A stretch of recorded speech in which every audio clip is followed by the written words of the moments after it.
रात के 8 बज चुके हैं और मैं हूं आप सभी का अपना शाबिज़ मलिक और हाज़िर हूं आप लोगों के सामने फिर से एक क्राइम की कहानी को लेके, एक क्राइम की घटना को लेके। दोस्तों ऊपर वीडियो शूट कर रहा हूं क्योंकि लाइट इस समय है नहीं, पता नहीं कोई प्रॉब्लम चल रही है, शायद कुछ जो मीटर वगैरह चेंज हो रहे हैं इस समय, जो स्मार्ट मीटर है, तो उसी के सिलसिले में ये लाइट वगैरह नहीं है।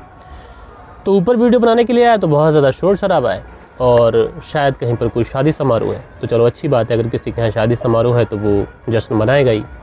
लेकिन आप लोगों से रिक्वेस्ट ये है, आप लोगों को इसलिए बता रहा हूँ कि आप लोग थोड़ा सा इन चीज़ों को इग्नोर कर कहानी पर आप लोग ध्यान दीजिएगा। दोस्तों आज की कहानी की बात करें तो आज की कहानी अपने आप में ऐसी कहानी है जो आज के समय में बहुत ज़्यादा आम होती चली जा रही है।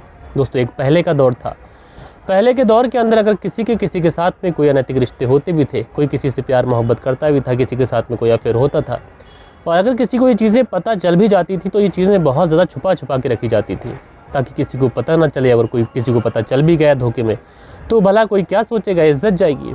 लेकिन जैसे जैसे ज़माने ने करवट ली, जैसे जैसे ज़माना बदला, अब ये चीज़ें कहीं ना कहीं इतनी ज़्यादा ओपन एंड इंसर्ट हो चुकी हैं कि अगर लड़के के मामले में मैं देखूँ खासकर, तो अगर किसी लड़के के किसी लड़की के साथ में अफेयर है और मामला एक लड़की तक है तो ये बहुत नॉर्मल सी बात है। लेकिन अगर मामला दूसरी लड़की का भी आता है, यानी एक लड़के की 2 प्रेमिकाएँ हैं, तो ऐसे में उस लड़के को बहुत ज़्यादा एक तरीके से आदर्श मानने लगते हैं लड़के। और अगर 2 से ज़्यादा है तो उसकी गिनती जो होती है प्ले बॉय में आने लगती है।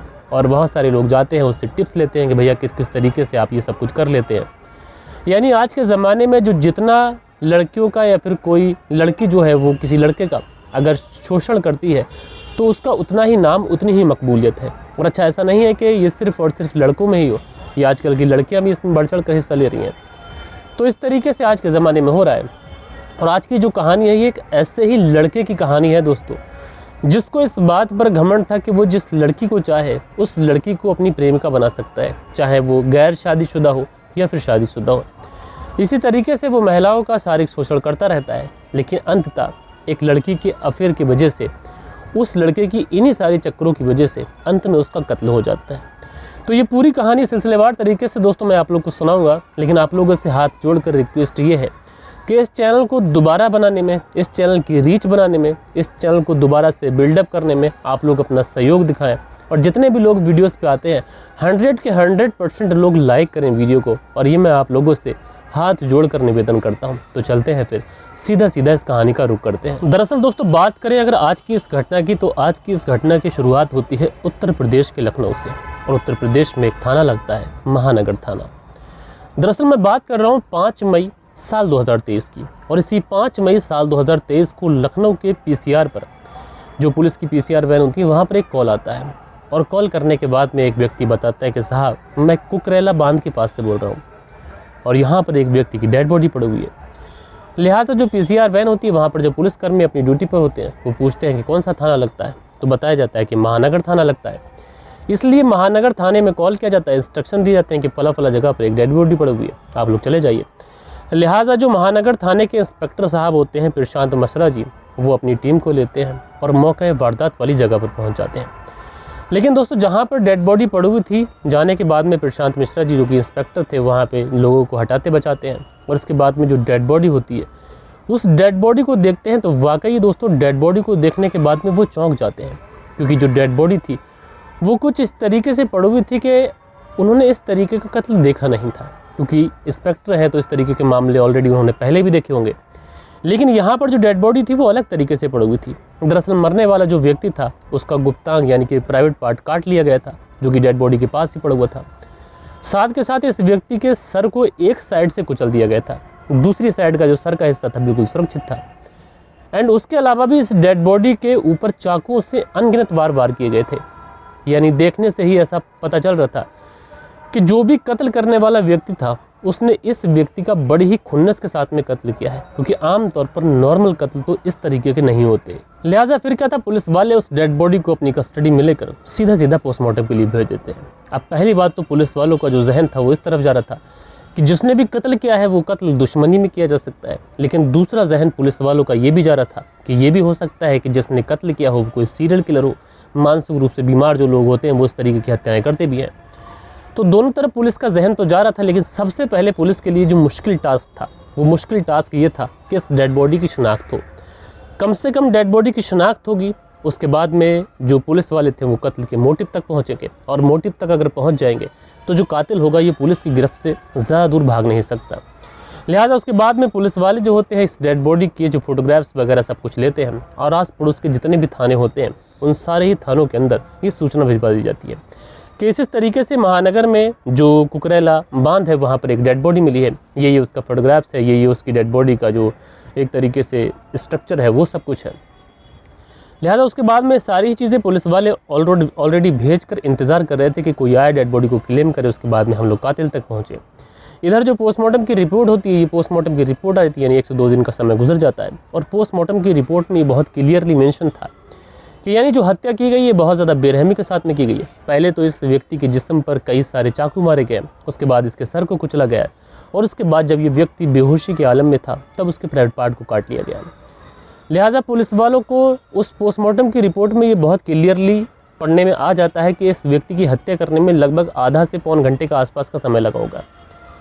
अब लिहाजा इन सारी ही चीज़ों पे पुलिस वाले स्टडी कर ही रहे थे कि इसी बीच में पुलिस वालों के पास में एक फैमिली आ जाती है, और वो फैमिली कहती है कि साहब हमारा एक भाई है जो कि गुमशुदा है। तो पुलिस वाले कहते हैं कि ठीक है, डेड बॉडी तो मिली है, हमने सर्कुलर भेजा भी था, एक बार आप चलिए डेड बॉडी को चेक कर लीजिए। उसके बाद में जो परिवार वाले होते हैं वो पहुँचते हैं, पहुँचने के बाद में देखते क्या है कि हाँ ये जो डेड बॉडी है ये उनके ही भाई की है। दरअसल ये जो मरने वाला व्यक्ति था इसका नाम सिद्धार्थ तिवारी था, और इसकी उम्र तकरीबन 34 वर्ष के आसपास थी, और जो व्यक्ति यहाँ पर पुलिस थाने में आया था उसका नाम था बिंदु मिश्रा, और जो बिंदु मिश्रा था इस सिद्धार्थ तिवारी का ही भाई था। और दूसरी तरफ ये जो पूरा परिवार था ये इनके बारे में पता किया जाता है कि कहाँ का रहने वाला है। उसके बाद में पता चलता है ये एक जगह पड़ती है लखनऊ में ही निराला नगर, उसी निराला नगर में ये परिवार रहता है। एक कर्नल के यहाँ पर एज ए सर्वेंट ये पूरा परिवार काम किया करता है, जो वहीं पर जो सर्वेंट के जो एक तरीके से रूम वगैरह बने हुए होते हैं उसी में ये लोग रहते हैं। और ये जो सिद्धार्थ तिवारी है ये गार्ड की नौकरी करता है, गार्ड की नौकरी करता है ये चिन्हट में। ये जो सारी डिटेल थी ये इस सिद्धार्थ तिवारी के जो भाई बिंदु मिश्रा होते हैं सब कुछ पुलिस को बताते हैं, इससे ज़्यादा इनको कुछ और मालूम भी नहीं था। अच्छा, पुलिस वाले भी इससे ज़्यादा कुछ पूछते नहीं हैं। उसके बाद में पुलिस वालों का जो जहन था वो एक तरफ जाता है कि हो सकता है इस व्यक्ति का जो कत्ल किया गया वो किसी सीरियल किलर ने कर दिया हो।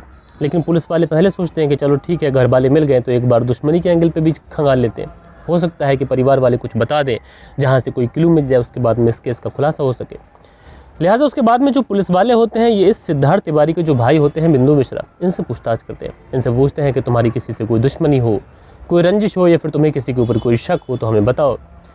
लिहाजा जो बिंदु मिश्रा होते हैं सिद्धार्थ तिवारी के भाई, वो कहते हैं कि साहब हम तो बहुत ज़्यादा गरीब लोग हैं और हमारा पूरा परिवार यहाँ पर कर्नल साहब के यहाँ नौकरी करता है। जो भाई सिद्धार्थ तिवारी था ये चिन्हट में रहकर सिक्योरिटी गार्ड की नौकरी किया करता था, इससे ज़्यादा कुछ हमारा बैकग्राउंड है नहीं। फिर पुलिस वाले पूछते हैं कि ध्यान करो किसी से कोई लड़ाई झगड़ा हुआ हो, कोई रंजिश हो, कोई पैसों का छोटा मोटा लेन देन हो। तो सिद्धार्थ तिवारी कहते हैं कि नहीं साहब ऐसा तो कुछ भी नहीं है। अब जब परिवार वालों की तरफ से दुश्मनी का कोई एंगल, शक का कोई एंगल ये कुछ मिलता नहीं है, तो उसके बाद में जो पुलिस वाले होते हैं ये परिवार वालों से कहते हैं कि देखो तुम्हारा भाई जो है उसका कत्ल हुआ है, और कत्ल हुआ है तो कातिल का हमें पता लगाना है, लिहाजा तुम हमें उसका मोबाइल नंबर दे दो, और अगर तुम मोबाइल नंबर दे दोगे तो हम मोबाइल नंबर के आधार पर उसकी लास्ट लोकेशन, उसकी कॉल डिटेल्स सारी चीज़ें निकालेंगे, और हो सकता है कि वहाँ से कोई क्लू मिल जाए। लिहाजा जब ये सारी चीज़ें यहाँ पर पुलिस वाले परिवार वालों से कहते हैं तो यहाँ पर जो सिद्धार्थ तिवारी के भाई होते हैं बिंदु मिश्रा, ये एक अलग ही बात पुलिस वालों को बताते हैं। दरअसल बिंदु मिश्रा बताते हैं कि उनका जो भाई सिद्धार्थ तिवारी था ये तो मोबाइल फ़ोन चलाता ही नहीं था। अब जैसे ये बात सिद्धार्थ तिवारी के भाई बिंदु मिश्रा पुलिस को बताते हैं तो यहाँ पर पुलिस बड़ा हैरान होती है कि ये क्या बात कह रहे हैं। साल 2023 का साल चल रहा है, और इस दौर में, आज के इस दौर में अगर कोई व्यक्ति लखनऊ जैसी जगह में रहता हो और वो मोबाइल फ़ोन ना चलाता हो, ये तो पॉसिबल ही नहीं है। लिहाजा उसके बाद में पुलिस वाले ये देखते हैं कि घटनास्थल के आसपास कोई सीसीटीवी कैमरा वगैरह मिल जाए, तो वहाँ पर भी कोई सीसीटीवी कैमरा वगैरह होता नहीं है। अब एक तरफ इस व्यक्ति के पास में मोबाइल फ़ोन था नहीं क्योंकि परिवार वाले क्लियरली कह चुके थे और पुलिस वालों को मानना पड़ता है। दूसरी तरफ जो सीसीटीवी कैमरा था वो भी उस घटनास्थल पर मौजूद नहीं था।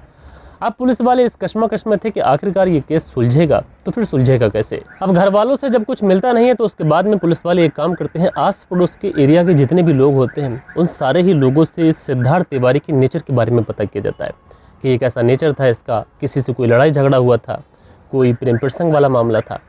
अब तमाम लोगों से पूछताछ कर रहे हैं। इस पूछताछ में समय भी जा रहा है। तकरीबन 10 से 15 दिन गुजर चुके थे। पुलिस वालों के ऊपर इस मर्डर केस को सुलझाने का प्रेशर भी था। लेकिन दोस्तों, पुलिस वालों की बदकिस्मती कहें या फिर कुछ और, पुलिस जितना मेहनत से इस केस के अंदर काम कर रही थी, उतना ही पुलिस को इस केस के अंदर कोई भी प्रूफ नहीं मिल रहा था। पहली बात तो मोबाइल नहीं था, परिवार वालों ने दुश्मनी का एंगल कबूला नहीं, साथ के साथ कोई सीसीटीवी कैमरा भी वहाँ पर मौजूद नहीं था। अब पुलिस वालों की जान बड़ा कश्मकश में है। धीरे धीरे वक्त गुजर रहा है। यानी 5 मई साल 2023 को ये डेड बॉडी मिली थी। लाजिम सी बात है कि 4 मई को कत्ल हुआ गया, और ऐसा करते करते जो मई का महीना होता है वो ऐसे ही गुजर जाता है। अब तकरीबन जून का महीना लग जाता है। अब जून का महीना आते आते पुलिस के पास में ना कोई क्लू था, ना कोई सबूत था, और कत्ल का जो एक तरीके से केस था उसको सुलझाना भी था। लिहाजा फिर पुलिस वाले फैसला करते हैं कि एक बार सिद्धार्थ तिवारी के घर वालों से फिर से पूछताछ करते हैं। लेकिन इस बार जो पूछताछ करेंगे वो अलग तरीके से करेंगे, क्योंकि पुलिस वालों ने इस केस के अंदर तमाम तरीके से छानबीन की थी। टेक्निकल टीमों का सहारा ले नहीं सकते थे, क्योंकि यहाँ पर टेक्निकल कोई चीज़ थी ही नहीं। इसलिए पुलिस वाले सोचते हैं कि अब दूसरे एंगल से पूछताछ करेंगे, और ये जो दूसरा एंगल होगा ये आजकल के आधुनिक युग में जो ज़्यादा चीज़ें चल रही हैं, ट्रेंडिंग चीज़ें चल रही हैं, उसी पे हम लोग पूछताछ करेंगे। लिहाजा उसके बाद में जो पुलिस वाले होते हैं, इस सिद्धार्थ तिवारी के भाई बिंदु मिश्रा और बाकी के परिवार वालों को फिर से पुलिस थाने में बुलाते हैं। इस बार जब परिवार वाले पुलिस थाने के अंदर आए तो पुलिस थाने में पुलिस वालों ने सिर्फ और सिर्फ जो परिवार वाले होते हैं इनसे एक ही सवाल किया, और वो सवाल ये था, क्या तुम ये बताओ कि तुम्हारे जो भाई सिद्धार्थ तिवारी थे उनका किसी के साथ में कोई अफेयर तो नहीं था। अब जैसे ये सवाल पुलिस वाले परिवार वालों से करते हैं तो जो सिद्धार्थ तिवारी के भाई होते हैं, जिनका नाम होता है बिंदु मिश्रा, ये बताते हैं कि हाँ, उसके भाई का एक महिला के साथ में अफेयर था, जो महिला बाराबंकी की रहने वाली थी। अब पुलिस वाले ये पूछते हैं कि उस महिला का स्वभाव कैसे था, तुम्हारे भाई और उस महिला के बीच में कोई झगड़ा वगैरह तो नहीं होता था। लेकिन 1-2 दिन पूछताछ में जो सिद्धार्थ तिवारी के भाई होते हैं वो इस महिला और इसके बेटे के खिलाफ कंप्लेंट दर्ज करा देते हैं, और वो कहते हैं कि साहब, हमें डाउट है, बाराबंकी की ये जो रहने वाली महिला है, इसी ने हमारे भाई का कत्ल किया है। लिहाजा उसके बाद में पुलिस की टीम जो होती है बाराबंकी पहुँचती है। बाराबंकी पहुंचने के बाद में इस महिला और इसके बेटे को उठाया जाता है, पुलिस थाने लेके आया जाता है, पूछताछ की जाती है, तमाम तरीके की सख्ती दिखाई जाती है। अब महिला पुलिस वालों से यही कहती है कि साहब, ऐसा तो कुछ भी नहीं है, हमारा तो उस पूरे केस से कोई लेना देना नहीं है। लिहाजा पुलिस वाले 2-4 दिन तक पूछताछ करते रहते हैं। अंततः ये जो महिला और इसका जो बेटा होता है, पुलिस वालों को मजबूरन इनको छोड़ना पड़ता है, क्योंकि इनके खिलाफ कोई भी सबूत नहीं था। अब महिला भी छूट चुकी थी, परिवार वाले दुश्मनी का कोई एंगल बता नहीं रहे थे। अब पुलिस वालों के जहन में आता है कि अब हमें इस केस के अंदर टेक्नोलॉजी का सहारा लेना ही पड़ेगा। लेकिन अब जो टेक्नोलॉजी का सहारा लिया जाएगा वो छोटी मोटी टेक्नोलॉजी का सहारा नहीं लिया जाएगा, बल्कि बड़े दर्जे पर इस केस की छानबीन करना पड़ेगी। अब जो घटना स्थल थी, यानी कि जो कुकरेल बांध था, उसी कुकरेल बांध के आसपास 5 मई साल 2023 को कितने नंबर एक्टिव थे, पुलिस वाले सबसे पहले उन नंबरों का डम डाटा निकलवाते हैं। तो पता चलता है कि इस जगह पर उस दिन लगभग 100 नंबर के आसपास एक्टिव थे। लिहाजा उसके बाद में पुलिस वाले उन नंबरों को फ़िल्टर करना शुरू करते हैं। ऐसे कौन से नंबर हैं जो इस व्यक्ति को जानते हो, उन सारे नंबरों की डिटेल्स निकाली जाती है। पूछा जाता है आस पड़ोस से, क्या जो सिद्धार्थ तिवारी है इस व्यक्ति को जानता होगा। ऐसा करते करते तकरीबन 10 नंबर फ़िल्टर किए जाते हैं, और फिर उसके बाद में जब 10 नंबरों को फ़िल्टर किया जाता है तो इसमें एक नंबर ऐसा निकलता है जो सिद्धार्थ तिवारी को बहुत अच्छे से जानता था। और ये जो नंबर था, ये नंबर था अनुपम तिवारी का, जो कि मरियावा का रहने वाला था। उसके बाद में पुलिस की जो टीम होती है मरियाव पहुंचती है, मरियाव से इस अनुपम तिवारी को अरेस्ट करती है। अरेस्ट करने के बाद में पुलिस थाने लेके आती है, इससे पूछताछ की जाती है। शुरुआत में ये पुलिस को इधर उधर की बातें तमाम तरीके से बताता रहता है, लेकिन अंततः ये पुलिस के सामने टूटता है, और टूटने के बाद में कहता है कि हाँ, सिद्धार्थ तिवारी को मैंने ही मारा है। अब जैसे ही ये बात कहता है तो उसके बाद में पुलिस वाले सिलसिलेवार तरीके से इससे पूछताछ करते हैं। और जैसे कि मैंने दोस्तों आप लोग को शुरू में बताया था कि एक जो लड़का होता है उसका ओवर कॉन्फिडेंस ही उसको ले डूबता है। जो पहले नाजायज़ ताल्लुकातों में रहता था, एक नाजायज़ ताल्लुकातों की वजह से उसकी जान चली जाती है। दरअसल जो अनुपम तिवारी होता है ये पुलिस के सामने बताता है कि जहाँ पर वो काम किया करता था और वहीं पर सिद्धार्थ तिवारी भी काम किया करता था। अनुपम तिवारी अपनी माँ के साथ रहा करता था, और सिद्धार्थ तिवारी का ही एक रिश्तेदार था दूर का, जिसका नाम था अतुल। अब अतुल से इस अनुपम तिवारी की मुलाकात होती है। अनुपम तिवारी की मुलाकात जब अतुल से होती है तो अतुल के थ्रू सिद्धार्थ से मुलाकात हो जाती है। अब सिद्धार्थ से मुलाकात होती है तो आए दिन एक दूसरे के घर आना जाना ये सारी चीज़ें होती रहती है। और ये बात है तकरीबन 2 मार्च की। 2 मार्च वाले दिन जो अनुपम तिवारी होता है, जब वो अपने घर आता है तो देखता क्या है कि उसकी माँ के कमरे से कुछ अजीब तरीके की आवाज़ें आ रही हैं। अब जैसे ही माँ की तरफ से, माँ के कमरे से अजीब तरीके की आवाज़ें आ रही हैं तो समझ जाता है कि कमरे के अंदर क्या कुछ चल रहा है। लेकिन इसकी जो हया थी, इसको कमरे के अंदर जाने नहीं देती है, वहीं पर बैठकर इंतज़ार करता रहता है कि चलो ठीक है, देख लूँगा कौन कमरे से निकलेगा। थोड़ी देर तक ये इंतज़ार करता है। उसके बाद में देखता है क्या है कि जो सिद्धार्थ तिवारी है ये उसकी माँ के कमरे से निकल के भाग के जाता है। अब जैसे ही 2 मार्च वाले दिन ये सिद्धार्थ तिवारी को अपने घर से निकल के भागता हुआ देखता है, मन ही मन में ठान लेता है कि इसको अब इस दुनिया से उठा देना है, क्योंकि इसने ना कि दोस्ती तोड़ी है बल्कि इसने उसकी माँ के साथ में गलत काम भी किया है। उसके बाद में ये इंतज़ार करता रहता है। 2 मार्च का मामला था, 4 मई को कत्ल होता है। आप समझ सकते हैं कि कितने समय तक ये उसकी रेकी करता है। उसके बाद में 4 मई वाले दिन ये सिद्धार्थ को देखता है कि सिद्धार्थ जो है वो कहीं से शराब खरीद रहा है। अब शराब खरीद रहा है तो इशारों में जो उसकी तरफ इशारा करता है, देख लेता है कि यहाँ पर कोई CCTV कैमरा भी नहीं है। उसको बुलाता है, बुलाने के बाद में कहता है कि यार मैं भी शराब पीऊँगा। उसके बाद में एक कुकरेल बांध पहुँचते हैं, वहाँ पे बैठ के ये दोनों शराब पीते हैं। शराब के नशे में ही जो अनुपम तिवारी था वो सिद्धार्थ तिवारी से पूछता है कि तुम्हारी कितनी महिलाओं के साथ में संबंध रहे होंगे। जो सिद्धार्थ था अपनी बात और ज़्यादा बढ़ा चढ़ा के बोलता है, कहता है कि मेरे 15 से 20 महिलाओं के साथ में संबंध रहे होंगे, जिसके साथ चाहता हूँ उसके साथ शारीरिक संबंध बना लेता हूँ। अंत में वो नाम भी लेता है जिस नाम की वजह से इसका कत्ल हो जाता है, यानी ये अनुपम तिवारी की माँ का भी नाम लेता है, और शायद अगर नाम ना लेता तो कत्ल ना होता।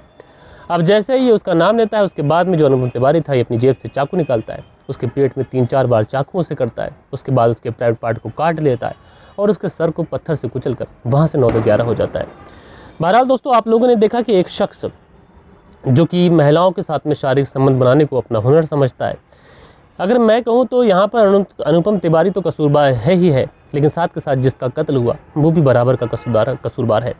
लेकिन ये बात अलग है कि यहाँ पर अनुपम तिवारी को कानून अपने हाथ में नहीं लेना चाहिए था। उसने कत्ल किया है तो उसके किए की सज़ा उसको ज़रूर से ज़रूर मिलेगी। बहरहाल दोस्तों, आप लोगों ने देखा कि यहाँ पर जो जुनून होता है इंसान के ऊपर जिस्मानी ताल्लुकात बनाने का, वो जुनून उसको कैसे मौत के मुंह में लेके जाता है, आप लोगों ने इस कहानी के अंदर बखूबी देखा होगा। बहरहाल दोस्तों, आप लोग इस पूरी कहानी को किस तरीके से देखते हैं कमेंट्स करके आप लोग ज़रूर से ज़रूर बताइएगा। बाकी कल के दिन आप लोग के कुछ बेहतरीन कमेंट्स भी थे, वक्त होता है कि आप लोग के कमेंट्स पढ़ लिए जाए। सो दोस्तों, कमेंट्स जो है उसमें प्राण शाह लिखते हैं, मैं नेपाल से हूं और फ़िलहाल कुछ सालों से दुबई में काम कर रहा हूं। आपका कहानी सुनकर ऐसा लग रहा है कि मैं खुद भी इस केस को सॉल्व कर दूं। तो मेरे भाई शुक्रिया आपका। दिनेश कुमार लिखते हैं, नाइस स्टोरी भैया जी। दिनेश कुमार जी मेरे भाई आपका शुक्रिया। रियल टोरेल करके आईडी है, हार्ट्स बना के हमें शुक्रिया अदा करते हैं, बहुत बहुत शुक्रिया भाई। नरगिस बानो लिखती हैं, अस्सलाम वालेकुम शाबिद भाई, अल्लाह आपको कामयाबी दे, आमीन। तो नरगिस बानो जी वालेकुम सलाम, आपका बहुत बहुत शुक्रिया। उसके बाद में अगला जो कमेंट्स है ये है रियल टोरेल करके आईडी है और ये लाइक करते हैं बहुत। अगला जो कमेंट्स है दिनेश कुमार का लिखते हैं, नमस्कार मलिक भाई साहब, बढ़िया कहानी है। तो मेरे भाई शुक्रिया आपका। दिनेश कुमार आगे लिखते हैं, आपका अंदाज़ बहुत बढ़िया है, best of luck. Dinesh Kumar ji शुक्रगुजार हूँ आपका। उसके बाद में मेरा हरियाणा करके आईडी है, लिखते हैं भाई आप बेस्ट हो, तो शुक्रिया आपका मेरे भाईजान। सोहनलाल सेतिया हैं, लिखते हैं नमस्कार जी। तो भैया नमस्कार जी, कैसे हैं आप। उसके बाद में मनदीप वर्मा की पत्नी प्रादी वर्मा है, लिखती हैं नमस्कार sir ji, nice story sir ji good, आपका चैनल को गॉड आपके चैनल को ग्रो करे, God bless you. Pradi Verma Jalandhar Punjab से सुनती हैं। तो बहन आपका बहुत बहुत शुक्रिया, नमस्कार जी। ये चौधरी हैं, लिखते हैं, है कोई रिश्ता जो तार तार ना हुआ हो। जी बहुत सही बात कही आपने। मीना जी नमस्ते लिखती हैं, तो नमस्ते जी बहन, शुक्रिया आपका। खान अकील लिखते हैं, अस्सलाम वालेकुम शाबिज भाई, कहानी बहुत अच्छी है और आप हिम्मत मत हारना, अल्लाह आपको कामयाबी देगा। तो मेरे भाई वालेकुम सलाम, आपका शुक्रगुजार हूँ कि इस तरीके से आप मुझे हौसला अफजाई करते हैं। सुरेंद्र शर्मा लिखते हैं, नमस्कार मलिक भाई साहब, नाइस स्टोरी। सुरेंद्र कुमार श्री विजयनगर राजस्थान से सुनते हैं। तो सुरेंद्र शर्मा जी नमस्कार भैया, शुक्रिया आपका कि आपने कमेंट्स किया। शाहबुद्दीन जी कमेंट्स करते हैं, मेरे भाई शुक्रिया आपका। अंसारी सुहेल लिखते हैं, अस्सलाम वालेकुम जनाब, सलामत रहिए। यहाँ रात के 1 बज चुके हैं और हम कुवैत से आपकी कहानी को सुन रहे हैं, बहुत ही शुक्रिया, बड़ी मेहरबानी। तो अंसारी सुहेल जी वालेकुम सलाम जी, आपका बहुत बहुत शुक्रिया। उसके बाद में एरियस्ट करके आईडी लिखते हैं, फर्स्ट कमेंट बहुत अच्छा इससे सुनाया बिना माइक के। तो पहला कमेंट्स करने के लिए हमारे चैनल पर आपका बहुत बहुत शुक्रिया। उसके बाद में मोहम्मद रियाज लिखते हैं, second comment nice story sir ji. तो मोहम्मद रियाज जी दूसरा कमेंट करने के लिए आपका बहुत बहुत शुक्रिया। उसके बाद में राधेश्याम शर्मा लिखते हैं, राधेश्याम शर्मा सिरसी जयपुर राजस्थान से सुनते हैं। बाहर घर ने गया और कभी लौट कर नहीं आया, प्रयास करोगे तो चैनल चलेगा। तो मेरे भाई शुक्रिया आपका, मैं लगातार प्रयास करूँगा। फरजाना सिद्दीकी लिखते हैं, आजकल कुछ माता को माता हो गई हैं और अपनी खुशी के आगे औलाद भी कुछ मायने नहीं रखती। तो शुक्रिया बहन आपका। सुनील त्यागी हैं, लिखते हैं, नमस्कार मलिक भाई साहब, रेणु सुनील त्यागी शहनाबुल शहर से। तो भैया नमस्कार जी, शुक्रिया आपका। उसके बाद में हैरी करके हैं, लिखते हैं, please make sure story line always in past indefinite tense never in present tense, it's stupidity to tell story in present, work on the grammar rest. हाँ, ग्रामर की थोड़ी बहुत मिस्टेक हो जाती है, तो मैं इंग्लिश में कहानी नहीं सुना रहा हूँ मेरे भाई, शुक्रिया आपका, खैर आपने बताया।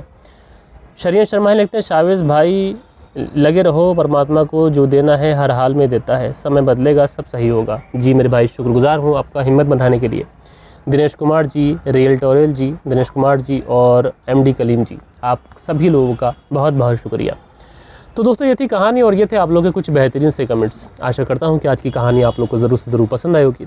लेकिन मेक श्योर करिएगा कि जितने भी हमारे चैनल पर एक बार भी बंदा कोई भी विजिट करता है, लाइक करना मत भूलना। ये मेरी आप लोगों से हाथ जोड़ कर रिक्वेस्ट है। बाकी दोस्तों मिलता हूँ मैं आप लोगों से कल के दिन किसी और स्टोरी के साथ में। जब तक के लिए अपना ख्याल रखें, देश का ख्याल रखें, परिवार के रिश्तों की अहमियत को समझें। जय हिंद, जय भारत।